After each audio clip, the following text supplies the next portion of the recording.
हरे कृष्णा। आज है डे 6 नमकीन डबल रोटी चैप्टर 2। कल हमने देखा कि किस प्रकार गागो ने अपने आदतों के विपरीत कार्य किया। सुबह जल्दी उठ के स्नान करना, ठंडे पानी से स्नान करना, और उसने ड्रग्स छोड़ने का भी ट्राई किया। उसे पता चला कि हाँ, ठंडे पानी से क्यों नहाना चाहिए, और उसने नियमित 16 माला का जप करना चाहिए, प्रसाद पाना चाहिए। उसने भोग लगाते वो सीखा। वो देखा भगवान को कुछ ना कुछ अर्पित करना चाहिए, पत्र, पुष्प, फल कुछ। और प्रभुपाद का प्रणाम मंत्र सुना, और देखा कि किस प्रकार भगवान को प्रणाम करते, किस प्रकार इस्कॉन में रूटीन होता है। एनी टाइम कीर्तन चलता रहता है, हरे कृष्णा कीर्तन की मधुर स्वर उनके कानों में जाते हैं। तो आज हम आगे कंटिन्यू करते हैं। स्वादिष्ट नाश्ते में गरम सिलियन, फल, दूध और पिछली रात के बचे हुए पकवान थे। इसके बाद सैनिक ने मुझे आर्मेनिया में उस समय कृष्ण भक्तों के मुखिया से मिलाने के लिए बुलाया।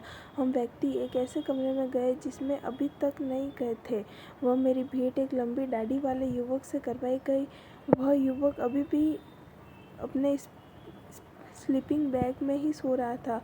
वह अधिक उम्र वाला नहीं था, परंतु उसकी दाढ़ी बहुत लंबी थी। इससे मैंने अनुमान लगाया कि वह बहुत बुद्धिमान होना चाहिए।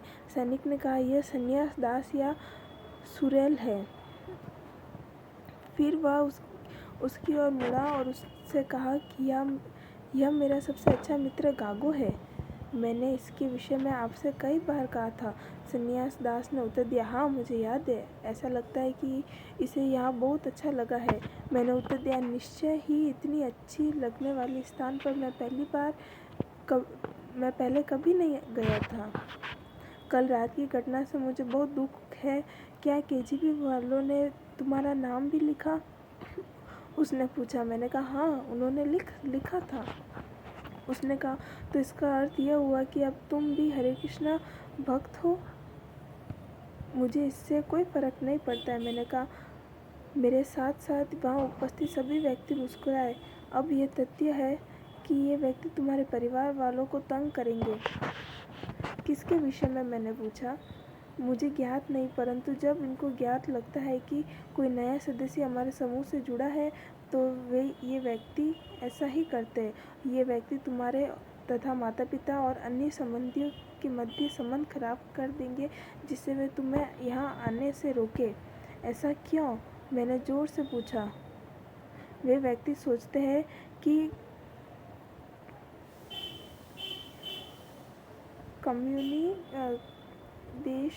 देश के लिए हम खतरनाक हैं। वे जानते हैं कि हम व्यक्ति कौन से जुड़े हैं और उसका संभागीय नेता हरिकृष्ण स्वामी विष्णुपाद एवं अमेरिकन है। इसलिए वे सोचते हैं कि हम व्यक्ति CIA एक अमेरिकन जासूसी संस्था का भाग है। मैंने कहा, हद हो गई। आप तो केवल दिन भर हरे कृष्णा महामंत्र का जप करते हैं और अच्छा भोजन करते हो।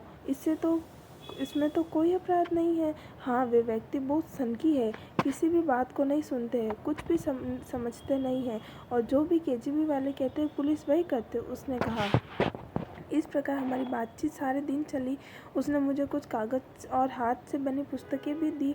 ईमानदारी से यह कहता हूँ कि ये सब बातें मेरे लिए नहीं थी। इतनी बातें करने के बाद भी हम दोनों ड्रग्स के विषय में पर सहमत नहीं हो पाए और हमारे बीच लंबी चर्चा चली। उसका कहना था कि हमें नशीली दवाइयों को कभी भी नहीं लेना चाहिए, क्योंकि हमारे आध्यात्मिकता के लिए हानिकारक है। मैंने उससे कहा, तुम करते हो कि हमें सब कुछ भगवान की सेवा के लिए ही करना चाहिए, तो फिर भगवान की बनाई हुई कुछ हरी पत्तियाँ और ड्रग्स लेने में कोई बुराई नहीं है। यह बात येरेवन आते समय रास्ते में मुझसे सैनिक ने भी कही थी कि भगवद गीता में कृष्ण ने कहा कि यदि एक पत्ती या पुष्प भी कोई भगवान को समर्पित करता है तो मैं उसे स्वीकार करते हैं। तो उस आश्चर्यजनक रूप से मन को शांत करके भगवान में लगा देने वाले पौधे की कुछ पत्तियां भगवान को चढ़ाने में क्या बुराई है? कुछ भी जब गांजा या मारीजुनिया का धूम्रपान करके मस्ती से और प्रेम से हरे कृष्णा महामंत्र का जप कर सकता है, ड्रग्स से व्यक्ति बहुत सूक्ष्म और चेतन हो जाता है और एक अलग ही संसार में भगवान के और पास पहुंच जाता है। और हाँ, आप अन्य व्यक्तियों को यहाँ लाने के लिए और इस दर्शन को स्वीकार करने के लिए उनकी खुशामद करके उन्हें तैयार करते हैं और गंभीरतापूर्वक प्रयत्न करते हैं। सही कहा ना मैंने? मान लो आपने उन्हें यह बात कही और उन्होंने मंत्र जप नहीं किया तो वे वस्तु कैसे अनुभव करेंगे जो आप करते हैं। इसी प्रकार आप मारीजुनिया का धूम्रपान करिए और फिर मंत्र का जप करिए। कितनी मधुरता से कर रहा था। आप एक बार इसे करके तो देखिए और फिर मुझे बताना कि आपको कैसा लगा। आप जो मुझे कह रहे हैं वह मैं अपना रहा हूँ, तो फिर मैं आज जो आपको कह रहा हूँ आप क्यों नहीं अपना के देखते हैं? किसी फल को चखे बिना उसका स्वाद आप कैसे बता सकते हैं? सन्यास दास ने कहा, हमारे आध्यात्मिक गुरु प्रभुपाद जी ने कहा है कि आध्यात्मिक जीवन को प्राप्त करने के लिए ड्रग्स, नशीली दवाइयाँ लेने में की कोई आवश्यकता नहीं है। आध्यात्मिक जीवन का अस्तित्व तो नशे से पृथक है। उसे पाने के लिए नशा करना आवश्यक नहीं है। उसके भी आगे उन्होंने बताया कि प्रभु, प्रेम के बीज तो हमारे मन में ही है और उन्हें बढ़ाने के लिए पानी की आवश्यकता होती है। जो पानी भगवान के प्रेम से बढ़ता है वह है भगवान की भक्ति भरी सेवा। हमें ज्ञात होना चाहिए कि भगवान या कृष्ण क्या चाहते हैं। जब हम उन्हें वह समर्पित करते हैं जो वो चाहते हैं तो उसे सेवा कहते हैं।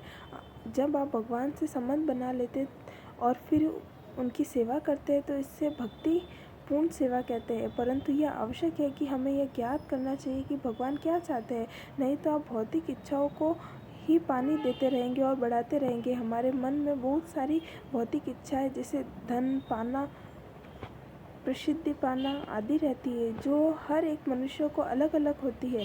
कोई व्यक्ति धन और नाम बहुत चाहता है तो कोई दूसरा शांति और कोलाहल रहित वातावरण चाहता है, परंतु यह सब भौतिक इच्छाएं ही है। परंतु मैंने पूछा, किसे ज्ञात थे कृष्ण क्या चाहते? मुझे तो ज्ञात नहीं है। हाँ, सन्यास दास ने कहा, तो मनन, विचार और श्रवण करके यह जान लेना ही जीवन का सच्चा धैर्य है।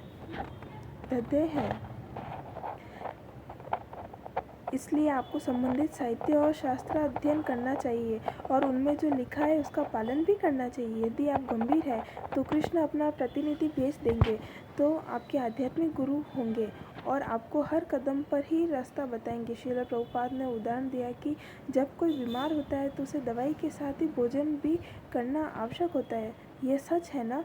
कुशल डॉक्टर बताता है, आप यह कार्य मत करिए, यह वस्तु मत खाइए। श्रील प्रभुपाद ने कहा कि पाप भरे ही चाय, स्तंभ, मांस भोजन, नशा करना और अवैध शारीरिक संबंध बनाना और जुआ खेलना है।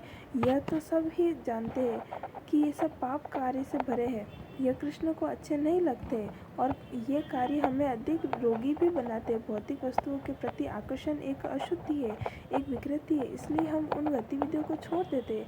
अब हम भोजन को ही ले लें तो हम पता लगा लेंगे कि जब हम शाकाहारी आहार लेते हैं तो हमारे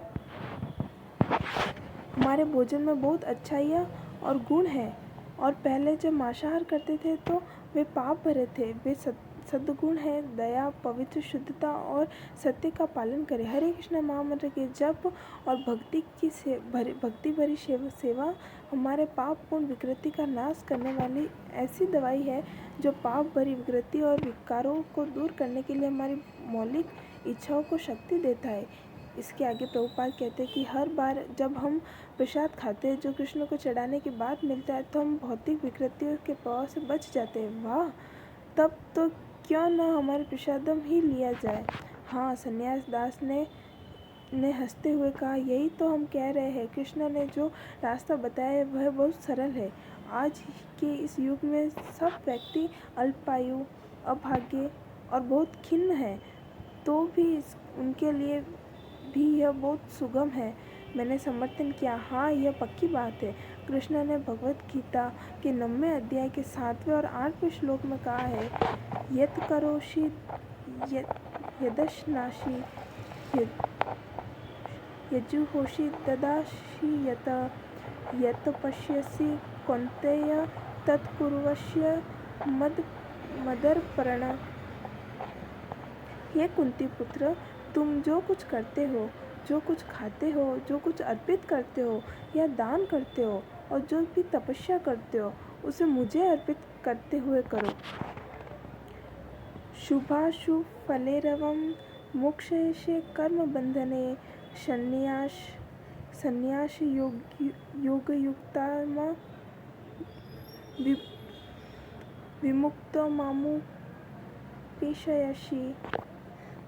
इस प्रकार जिसमें समस्त कर्म मुझे भगवान को अर्पण करते हुए ऐसे संन्यास योग से युक्त चित्त वाला तू शुभाशुभ फल स्वरूप कर्म बंधन से मुक्त हो जाएगा और उसमें मुक्त होकर मुझको ही प्राप्त होगा। श्रील प्रभुपाद ने कहा, सब व्यक्ति दिन में 3 बार खाते हैं तो कृष्ण को भी 3 बार अर्पण कर सकते हैं। इस प्रकार वह कृष्ण भावना में रहेगा। यह चर्चा बहुत समय तक चली और बहुत से कृष्ण भक्त भी आकर इस चर्चा में जुड़ गए और चर्चा सुनने लगे। बीच बीच में कमला माला भी कुछ रसीले उदाहरण देकर मुझे जोरदार उपदेश देते। कमल माला ने कहा, श्रील प्रभुपाद ने तो पानी पीने से पहले ही भगवान का नाम लेने को सिखाया है। पानी पीने से पहले श्री विष्णु कहने से हमें यह आ जाता है कि भगवान कृष्ण ने भगवद गीता में कहा है कि मैं पानी में रस हूँ। प्रभुपाद ने आगे कहा कि यदि आप सारा दिन जो भी करते हैं वह कृष्ण के लिए करें तो आपको कृष्ण के ही सपने आएंगे। हर पल कृष्ण को याद करना आवश्यक है, क्योंकि जिसे मृत्यु के समय कृष्ण याद आ जाए वह मुक्त हो जाता है और कृष्ण के परम धाम वासी होकर कृष्ण के साथ ही रहने लग जाता है।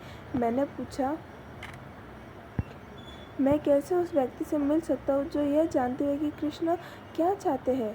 कमल ने कहा, यह एक बहुत महत्वपूर्ण प्रश्न है। वेदों में 3 प्रकार के सिद्धांत बताए गए। साधक को जानने के लिए कि गुरु जो बता रहे हैं वह शास्त्र सम्मत है या नहीं, साथ ही गुरु की शिक्षा का स्वयं गुरु पर और शिष्यों पर या साधुओं पर कुछ प्रभाव हो रहा है या नहीं, इसे गुरु शास्त्र और साधु सिद्धांत कहते हैं।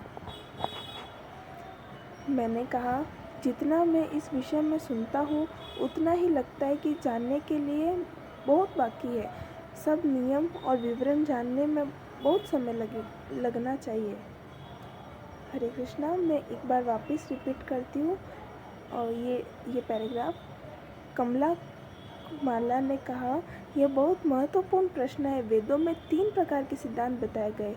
साधक को जानना चाहिए कि गुरु जो बात बता रहे हैं वह शास्त्र सम्मत है या नहीं, साथ ही गुरु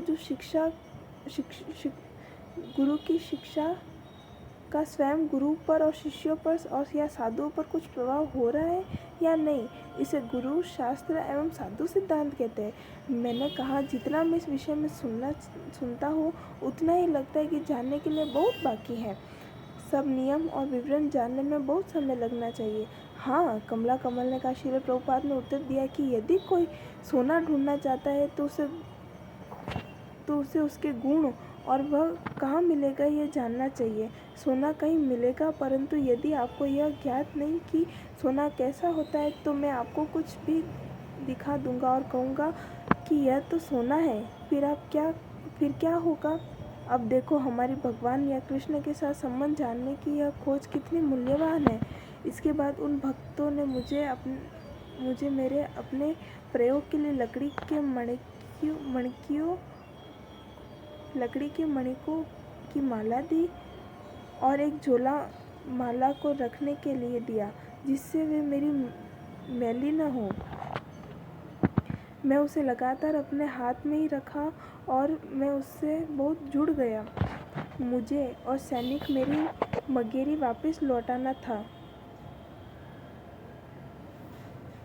इसलिए हमने उन लोगों से प्रेम से बात की और दोपहर में सबको अलविदा कहा। उन्होंने रास्ते में के लिए भोजन हमें प्रसाद दिया। मुझे ऐसा लग रहा था कि मैं ऐसे स्थान से विदा कर रहा हूँ जहाँ मैं कभी 100 वर्षों तक रहा हूँ।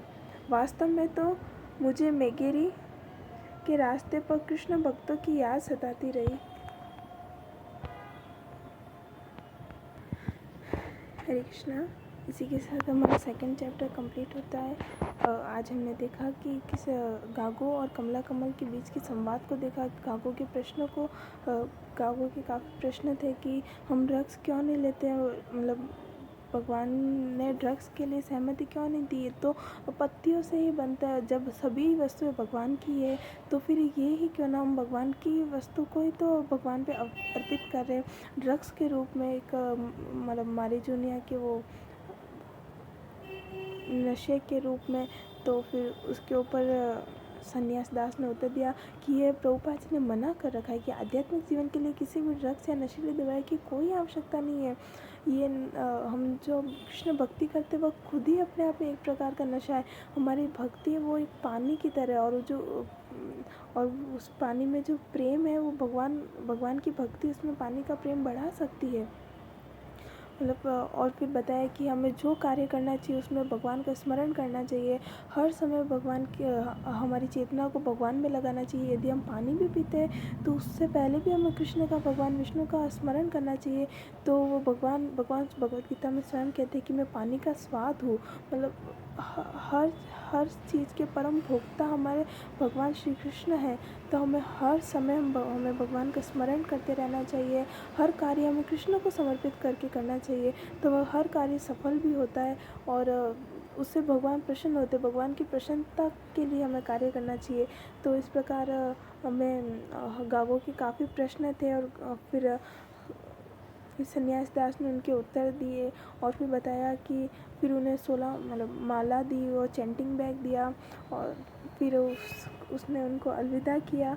हालांकि गागो का मन नहीं कर रहा था कि उस पवित्र स्थान से दूर जाने का, लेकिन फिर भी उसे जाना पर उसे माला दी। और जब हमारे पास माला होती है तो स्वयं कृष्ण होते हैं, क्योंकि कलयुग में नाम भगवान का अवतार है। तो हमें नाम को पकड़ के रखना चाहिए। हर कार्य में हमें भगवान का नाम लेना चाहिए। भगवान का नाम कलयुग में सर्वोपरि है। तो आज हमने ये देखा। अब कल हम स्टार्ट करेंगे चैप्टर 3, निर्णय करने का सही समय। तब तो हम प्रणाम मंत्र करते हैं। वांछा कल्पतरुभ्यश्च कृपा सिन्धुभ्यैव च पतितानां पावनेभ्यो वैष्णवेभ्यो नमो नमः। अनंत कोटि वैष्णवीन की जय। नामाचार्य श्रील हरिदास ठाकुर की जय। जगत गुरु श्रील प्रभुपाद की जय। हरे कृष्णा।